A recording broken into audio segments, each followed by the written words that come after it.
One Portland area property owner is ready to offer as many as he can a place to live. Fox 12's Simon Gutierrez explains how he's making it possible. He owns about 60 apartment buildings in southeast Portland. He says he's taken in refugees from other countries in the past, and he says he's ready to take in more as soon as they arrive. Well, we all know it's been a difficult few years in Oregon with the pandemic, wildfires, heat events, other disasters. And while state and federal aid has helped many cushion those blows, some of our most vulnerable community members, well, they have been historically excluded from relief based on their immigration status. At the start of the new year, Oregon DMVs will no longer require proof of legal residence when applying for a license, which opens up legal driving privileges to undocumented immigrants.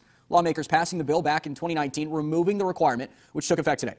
Maine is continuing to see a surge of asylum seekers. In Portland alone, the city says 756 have arrived since the start of the new year. That's just over 2 months. That's putting a continued strain on community resources to support these new Mainers. Where are these families going to sleep this weekend or next week? That's the question for dozens of people arriving in Portland week after week. That lack of coordination, that presents a challenge. Tobin Williamson is the advocacy manager for the Maine Immigrants' Rights Coalition. He says families and community groups have to call around to find places for them to stay. They are living here in this temporary shelter, saying that there's a lack of food, showers. They sleep in cots or even on the floor. They wonder what's going to happen to them once the Portland Expo starts hosting events back. The Expo has been hosting immigrants here since the beginning of April and has mostly been at capacity ever since. Now, asylum seekers this morning tell us that besides living in a difficult situation. Isn't that nice? Well, in Portland alone, asylum seekers who are primarily from African countries make up 90% of the people living in the city-run family and overflow shelters.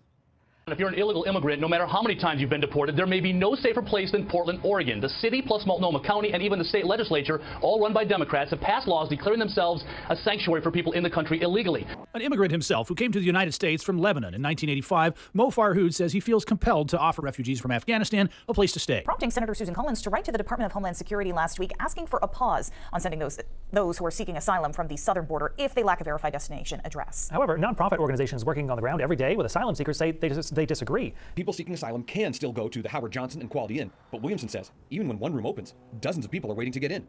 In a statement to New Center, Maine, South Portland City Manager Scott Morelli said it should not be up to a hotel to determine whether or not someone has shelter.